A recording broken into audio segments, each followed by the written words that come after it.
and welcome to part 2 of our reincarnation episode. Part 2 explores a particular reincarnation story and mostly stands on its own. Part 1 has some background information on how many Americans believe in reincarnation and what scientists have to say about it. If you miss any references we make to the first half, remember, you can always go back and then rejoin us here, and go back again, and rejoin us here again, and go back again, and rejoin us here again. And go back again. And rejoin us here again.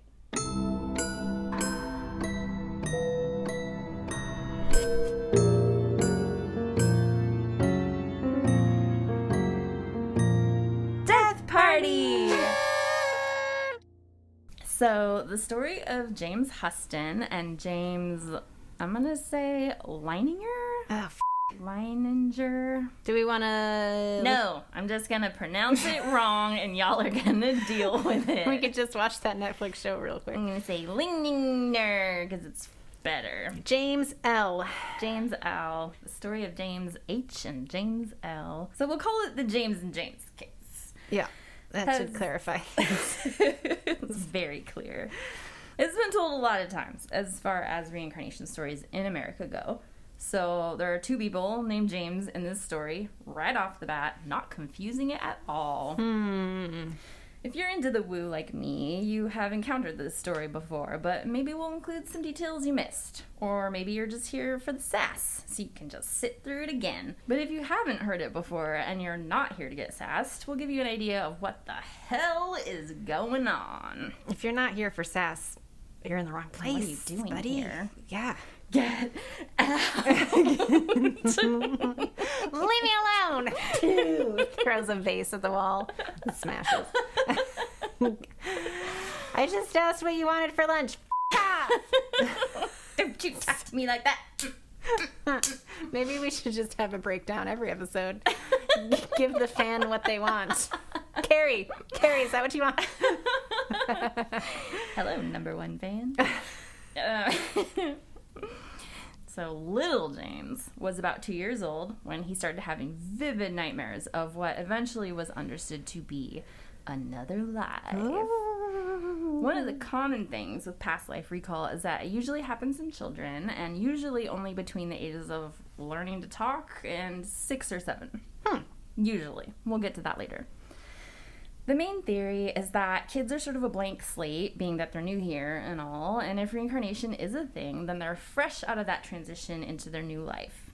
Once they get more established in their current life, the memories of the past life sort of fade away and are overwritten with information that the person actually needs to use in their current situation, because brains do that with the stuff they don't use. Which was why I didn't want to sit through advanced algebra, but nobody would listen to me. Oh, wow, you made it to advanced algebra. Nice under-the-radar brag there. Good for you. I didn't, though. Oh. That's the f***ed up part. I apparently tested high enough to just, quote, skip algebra and go straight to advanced algebra, which, let me tell you, unless your kid is a f***ing savant, which I am not, I don't for a second believe that that is a thing. I f***ing flunked, and then I had to do regular algebra while everyone else moved on to advanced. So, just if you thought that was the brag, I assure you it was quite the opposite in my brain. I like how you're keeping on subject with the childhood trauma theme of this episode. Remind me to bring that up during therapy next week. There you go. Anyway, the point is, do you see me doing math ever? No, that's what calculators are for. Wait, that wasn't my point. No. I don't know what my point was. Yeah. Anyway, let's not think too hard about the part where the spirit, the soul, energy, whatever you want to call it, is the thing that is seemingly inhabiting more than one body and not the actual physical brain. So why this information would fade over time, maybe that's more of a consciousness thing and not a brain thing. And we just think of it as a brain thing because we can't separate our consciousnesses from our brains until we're dead. We can't even say it. How can we hope to separate it? Can you see my ghost leaking out of my mouth right now? I think I just torched half my consciousness cells. Oh. So, okay, little James. Yeah.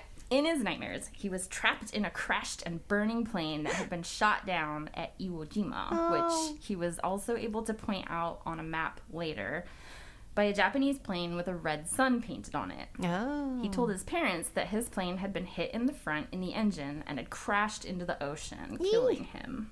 Oh. Around this same time, he also mentioned a man named Jack Larson, who was his friend in this past life and served alongside him. We'll meet Jack in a minute. Little James was obsessed with planes during the day as well, especially ones from World War II, and he knew strange shit about them that a child of his age and exposure would not know. He stated really oddly exact details from this past life, like he flew a Corsair, which would veer left upon takeoff and had a tendency to blow tires upon landing. Okay. And he said that... specific. Right? And he said that in the event that ended his past life, he took off in his plane from a boat called the Natoma. Kind of specific for a 2.5-year-old. Yeah, surprised he could even pronounce Natoma. Right? Two. Yeah. Little James knew crazy specific shit, like how U.S. flyers had nicknamed Japanese bombers with girl names and Japanese fighters with boy names. He even corrected a narrator for the History Channel who got it wrong on a program on World War II. His parents didn't know what he was on about. They looked it up, and they found him to be correct. Huh. Well, I mean, I got to give props to the parents for even entertaining his Japanese military aircraft ramblings. Seriously. I think some parents would just be like, okay, honey, are those banana slices small enough, or do you need mommy to cut them smaller for you? Right? I love when people treat their tiny humans like they are capable and don't assume it's going to take them 6 years to stop shitting themselves and acting like screaming monsters. True life. So details like these started to paint a picture of something that sounded like something a bit more complicated than a night terror. And first his mom, then his dad became intrigued, and they started to research the names, details, and places that he talked about to figure out what the hell was going on. At one point, they took little James to the Lone Star Flight Museum, where he walked around a Corsair that was on display there and apparently mimicked a flight check like a pilot would perform, as if he were getting ready to take off. Like any undead, reincarnated toddler pilot would do. Wait, so by flight check, you mean like you sit in the flying seat? I think they go around and like make sure that the wheels are inflated to the right pressure. They just like give everything a once over. They walk around the plane and check the flaps, like okay. The outside of the plane. As far as I know, I am not a plane person. I'm also probably not reincarnated from a plane person because I don't know, but right. That's what all the research said. And he did other stuff along those lines that like somebody that was in that role at that time would do, like mimicked movements and things like that. I think he also corrected his parents, I believe, or maybe it was a show they were watching. Somebody referred to a bomb hanging below a plane, and he told them that that was not a bomb, but a drop tank, and he ended up being right. Yeah, I didn't even know what a drop tank was until now. No, why would you? And I'm a hell of a lot older and hopefully more educated than a 4-year-old. Right. Yeah, that's wild. Somewhere in there, his parents are making charts of all this crazy shit James is saying, because it's starting to add up, and they're looking at the details. They're asking the right questions. And James' mom asked him what his name was when he was flying planes and he crashed into the ocean and died, and James tells her, James. Remember how I said this is not going to be confusing at all? Right. We've arrived. Little James would draw pictures of fiery plane fights and sign them James 3. Fiery plane fights. Yeah. You know how like toddlers like to draw pictures of fiery death spiral crashes and all the time? Like you do. Sure. I think this was around the time when he was 3 maybe, so his parents were probably like, oh, my kid's writing his age next to his name, he's a smarty, but then he was doing it when he was 4, and they're like, What? When his parents asked him about it, he told them, I'm the 3rd James. I'm James 3. Cool. Not alarming at all. Yeah. So, like, every time he would make some creepy, horrific drawing of someone dying in a plane crash and then just put, like, James 3 at the bottom of it. consistently. Yeah, Okay. something like that. Yeah. Oh my god. I can't believe I didn't think of this sooner, but I need to go see my friend, and when she's not in the room, tell her little kid to say that, whatever, like, he got a job cutting down trees when he was a grown-up before, and that he died when his equipment malfunctioned. I wonder if I can get him. Well, that's a long game you're playing there. If you really want to do it right. She's the one who scared the out of me with a Ouija board, and it took me 25 years to put it together. That one. She has it coming. Yes, I would say she does. She also used to send me these messages made out of cutout letters from magazines. Ooh. She was such a f***er. I love it. But yeah, if I could get her, ooh, that would be rich. Yeah, you better be working on it because you owe her big time. It's the long con. Uh-huh. I'm gonna wait till your kid's 14 and then look out. When the third James was nearly 4.5, his father was connecting the dots between little James and his past life, and he was in deep. So when you say little James, you don't mean him at a younger age. Little James is like the kid James, not the past life James. Okay.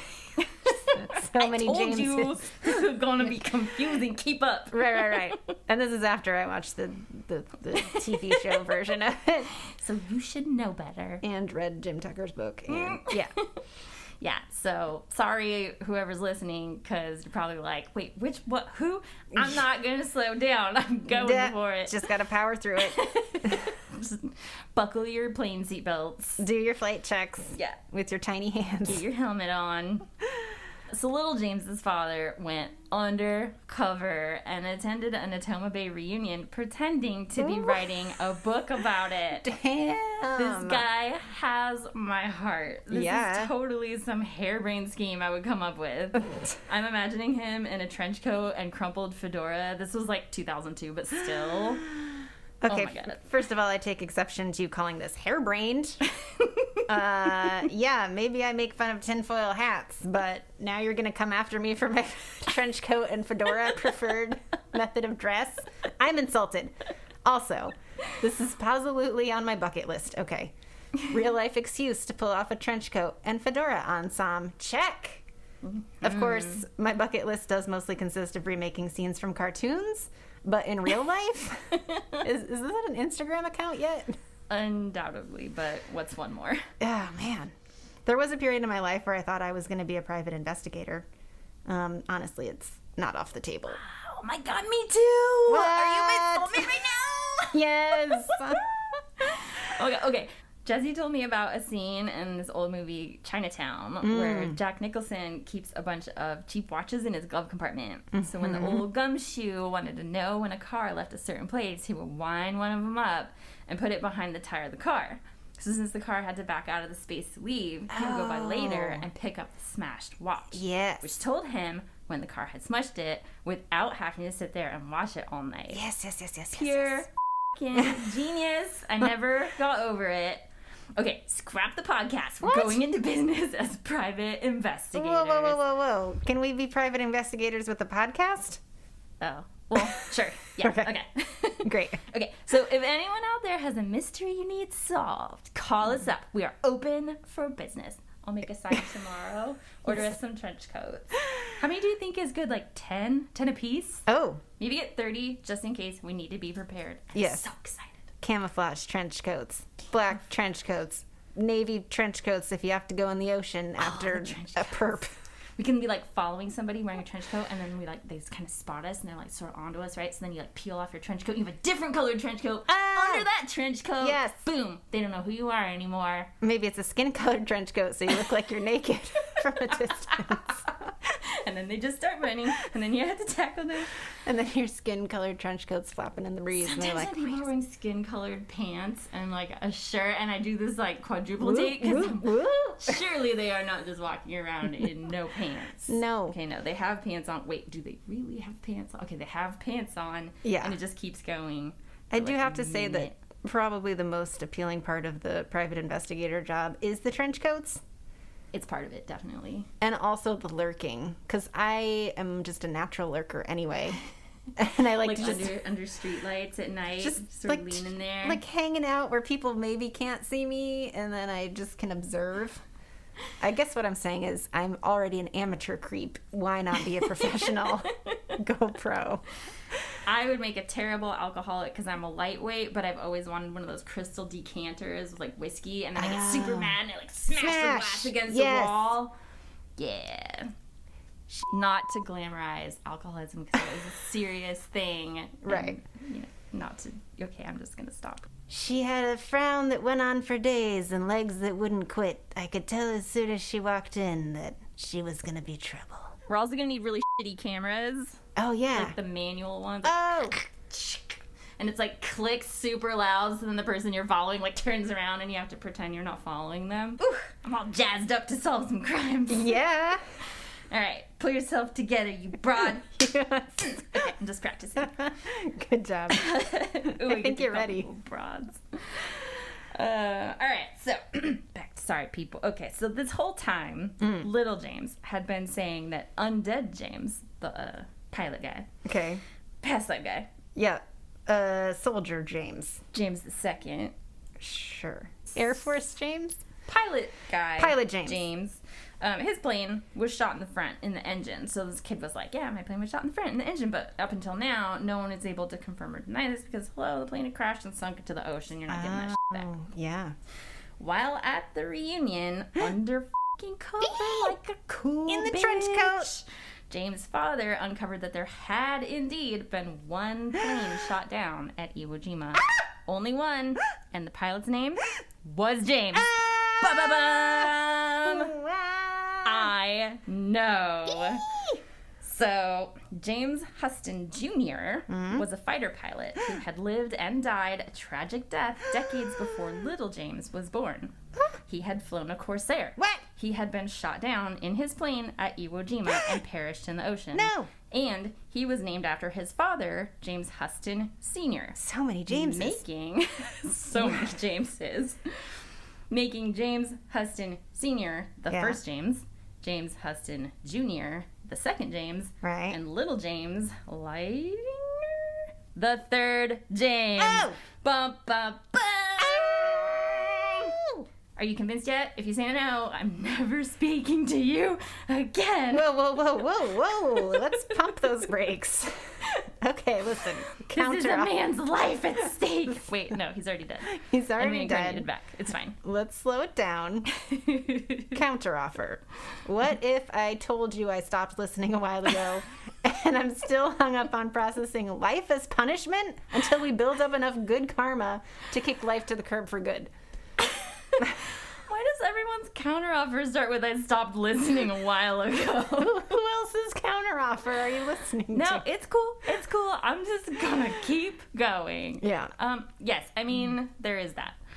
If it makes you feel any better, some of these undead kids say you don't have to come back. Oh. You choose to. Remember when little James remembered the name Jack Larson from his past life? Yes. His parents had been unable to track down anyone with that name until this point. But while at the Natoma Bay reunion, like a fucking cool motherfucking trench coat with a hat and probably Trench a coat, cigarette Dad. and some sunglasses, little James' father found out that Jack Larson had been there. But he was hard to find because he had left at some point for another assignment. He was even still alive. Oh! And little James's father was told where he might find him. Dun, dun, dun. Mm-hmm. Tracking down James Larson, who was a person and was on that ship and was friends with the undead James II and remembered all of this shit going down. What more do you want here, people? Are you believers yet? Ooh. Okay, listen. Wait. Pumping those brakes. Hey, what? Now I have to put my skeptic hat back on. All right. Okay. You know, like the opposite of the tinfoil one? Sure. So I guess that means it's made of parchment paper? What's the opposite of tinfoil? Okay. Did James III know what Jack Larson had had for lunch that day they were together? The last day? Did he remember the last time they were on shore leave together? I refuse to believe that easily. If I said pastrami, would you believe me? Oh, What if do you you think had it is? pastrami, I'd believe you. What even is pastrami? It sounds gross. Oh my God, it's delicious. It's beef brisket. Oh. It's just okay, beef. It sounds a lot grosser than it is then. Well. I never get it just because it sounds nasty. Ooh, you're missing out. You haven't lived. No, I don't know. I don't believe they asked him what their last meal together was, which, I mean, I could barely tell you what our last meal together was, and that was a few days ago. But according to one of the kids that I read about, it's more like recalling details of a dream. It sort of comes in flashes. They don't get to control what they know and what gets left out, which totally blows a hole in my plan to search through reincarnated memories for the past life of a gold miner who hid his stash somewhere or something. Ooh. But, yeah, they only get certain knowledge, and when you try and grill them on some stuff, they just don't know. Convenient. But the stuff that he did know, they were able to research and match up and find those people, and, like, it's a lot of f***ing coincidences if you want to think it's a coincidence. I'm just saying. It's a lot. This is so exciting to me. But all these crazy, documented, researchable facts proved that Jack Larson was real and a part of all this, and connected little James's dad to others who had been there when the plane was shot down. They confirmed it had been hit in the front and in the engine before it sank into the sea, just like little James said it was. If you thought this kid was making stuff up or this whole thing was a scam, you can go back and change your answer now. I won't tell anyone. Just know that you're a bad person for doubting a child. Well, I already knew I was a bad person, and it had nothing to do with how many children I've doubted in my life. As long as we're on the same page. Wait, is that the same page? It might be like adjoining pages. Little James knew way more than this, too. He knew about undead James's life and the people in it. He knew spooky war that a child wouldn't know. Hell, even a grown-ass adult wouldn't know. Like how they rigged bombs in the war when they didn't have real ones. But what warms my heart and terrifies me the most is that little James also knew details from after he was undead James, but before he was little James. So many James. So many Jameses. That's why we have the little rewind option on the podcast players, is you can be like, which James is this? And go back like 10 seconds. Why is everyone named James? Why is everyone named James? Do you think on some level his mom knew that he was a James? And she was like, James just feels right, and named him James because he was a James. Oh my God. He was 2 Jameses. He was 3 Jameses. Well, technically he was 2 of the Jameses, but there were 3 of the anyway. Yes. He knew where his parents had gone on vacation before he was born, and what color the hotel was, pink, and where they had had dinner on the beach. Not hotel colored. Not hotel colored. Maybe Hawaiian hotel colored, but not like a color that you would just immediately guess, I don't think. Right. He told his parents that he picked them to be his parents because before he was born, he saw them and he knew they would be good to him. Or, counteroffer, he picked them because he saw where they went on vacation, and he was like, these people know how to live. Aloha, new life. Yeah. And then he's born in Iowa or wherever, and he's like, oh no, wait, it was San Francisco. No take backs, no take backs. San Francisco's no Hawaii, but it's decent. So not only did little James know past life shit, but he knew dead people shit in between shit. I want to know all of that shit. So, right? Me too. James, come on. What else? Get over here. So, hold on to your religion. Hold on to your religion, butt. Because just real quick, the knowledge bombs that little James dropped would indicate that not only do we get to decide if we live other lives, but we also pick our parents. What? Okay. The parchment paper hat is going back on. I'm not sure parchment paper is the serious opposite of tinfoil, but continue. Okay, well, if you have a better alternative, I'm all ears. If we pick our parents, why would any children end up in neglectful, abusive, or exploitative homes? Okay, there's a school of thought that some survivors subscribe to who have managed to forgive abusers and don't regret having gone through what they went through because it made them the adult that they eventually became. Or maybe because some people are already child abusers by the time they or their partner becomes pregnant, then someone has to be that baby, and the ones who choose to live in that household take on this martyr role willingly. Or maybe only some people get to choose. Ooh, I don't like that one. Like, there's some sort of cosmic filtering system or hierarchy of which souls have the choice. No. This is kind of like the religious problem of evil argument, right? Like, maybe the simple answer is, I'm trying to apply human logic to forces outside the realm of human understanding. Boom, done. Punches time clock. Yeah, I wonder that too, and I'm sure there are a million answers to that, and I couldn't tell you which I dislike the best, but I had a weird revelation once where I was doing this, let's call it a meditation, so I don't sound too out there, but anyway, I came to this... Just leaving that one wide open. Let's just say I came to a realization that all experience is interesting from one perspective or another. And that in a really disconnected way, I have perhaps subjected myself to all kinds of suffering for the sake of leading an interesting life, when the suffering was not the point, but it was just sort of the concept of, would your life make a good story or would it be boring? And it has not been boring. So for me, I guess that made sense in a way. For other people, there might be a point to being a martyr. Or maybe they pick their parents because the parents need to be loved, or the parents need to express something, and the child makes that kind of agreement, like a soul agreement with the parent. Or maybe they're burning through old karmic shit. I don't know. I don't have all the answers, okay? I've only been researching this for a few weeks. Call Jim. Well, when you get that job over there. Okay, yeah. When I get that job, I will ask him personally. When you get the job at report back. Oh, man.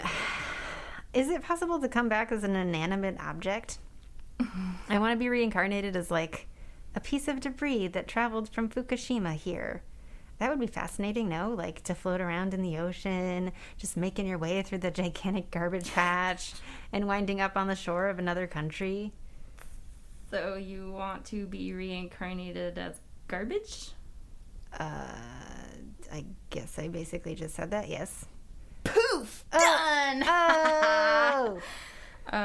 No, so the thing about reincarnation is that nobody really knows how it works, and different people have different ideas of how it might work, or how they've decided they are comfortable with it working, or whatever, so I don't even know why we're here, actually.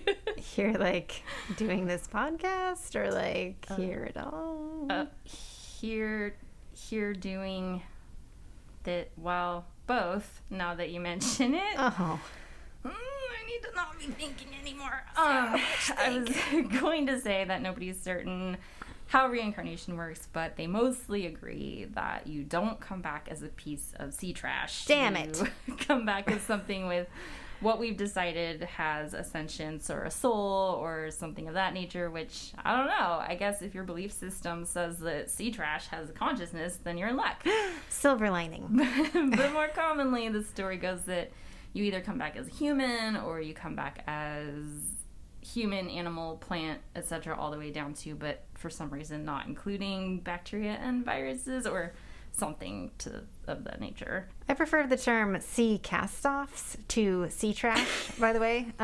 This feels like really anti-recycling verbiage to me, and if I don't get to make one ultra PC comment per episode, I will simply explode. Really? I love it.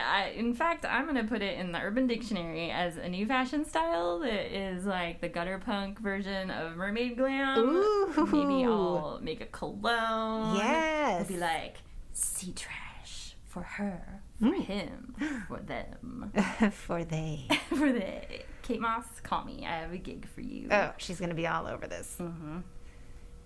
All right, so there are people that don't want to believe in reincarnation for religious reasons or scientific reasons, and often the rationale is similar in both cases because they don't want to be shunned by their community. Mm-hmm. They don't want to be thought of as kooky or wacky, terms which I use affectionately, but can be taken as disparaging. Right. But hear me out. I'm listening. Everything is magic. It is. Baby birds hatching from eggs are magical. Trees spreading their seedlings on the wind to take root miles away is magical. Mm-hmm. So, yeah, these things can have biological explanations, which we might see as ordinary because we can explain the process now. But there was a time before Louis Pasteur when people believed in spontaneous generation, being the process by which living organisms develop from non-living matter. Spontaneous generation has, of course, since been debunked.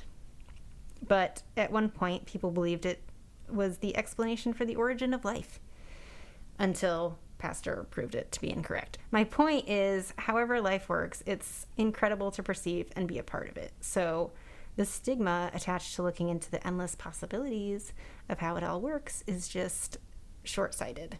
And there's a bit of human hubris there, too. I think that's like, we've been around long enough and we've been sciencing enough. We could just explain all of the things. And if we can't, then there's probably some way that we just haven't applied enough science to it to explain it. And that is hubris! Yeah, but only current science, not science that we might not have possibly discovered yet. Like poltergeists and rocking chairs. Yeah.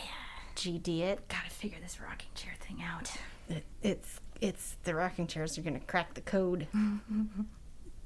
The frequency at which the rocking happens divided by the pulse frequency of the quantum thing that happens when the ghost... Yeah. See? Mm-hmm. I could have one of those kind of degrees right now. I wouldn't even know. Very impressed.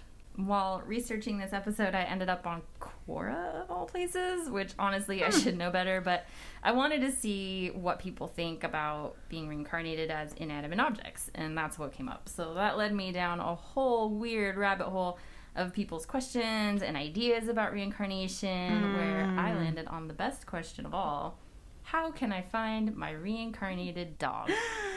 Which I now desperately need to know the answer to. However, when I clicked on it, I got blocked by some weird pop-up saying I have to be over the age of 13 and use my real name. Damn it! Which I am, and I did, but it won't let me in. What? So now the answers to all of life's mysteries are forever outside my grasp. What the hell? I know. You followed all the rules and they still wouldn't give you the information. I'm so over 13. That's some bullshit. I feel bad for all those 12-year-olds with pet cemeteries just like wistfully resting their heads in their hands. Oh my God. They can't check the internet and find the answers. No. Poor thing. Just gazing mournfully out of the big picture window in their living room and sweeping their peepers over the family plot where some disturbingly large pet cemetery lies. Like, Dolly, I may never wake up early to brush you before school, but I'll be damned if I don't find you in reincarnated form and ride you off into the sunset again. I don't care if you come back as a centipede. Do kids ride their dogs into the sunset? Their dogs? Yeah, you said the kid wanted to ride Dolly into the sunset again, and I'm just wondering how many kids are going around riding dogs now. I mean, it's not... Yeah. If it's a really big dog, then I guess that makes sense. Or my concern is how big of a dog is big enough to ride, and is that a thing? Oh. That kids go around riding dogs, and what if it's kind of a small dog, and it's bad for the dog? I feel kind of disturbed and upset by this concept unless we can ask the dogs how they feel about it, and if they are big dogs and it's okay and they're not hurting them, then that's one thing, but we can't ask because they can't communicate with us like that unless do they have pet psychics at the University of Virginia, because I need to make some phone calls. And who are these parents anyway that are letting their kids ride their dogs around? Like, if your kid wants something to ride, you need to be getting that kid a pony. Okay, so Dolly is a pony, right? I thought I was giving it a horse name, but apparently not. Dolly, babe. But I also grew up in the suburbs and the city, and I don't really know what horsey names are. How can I find my reincarnated dog? I will never know. These stories are pretty long and pretty detailed, so next episode will be about something else that we will decide later. You didn't tell me about this thoroughly hashed out plan of yours. But we'll come back to this because we got 3 more undead kid stories waiting in the wings. Can't keep all those undead kids waiting anywhere, let alone somewhere with wings.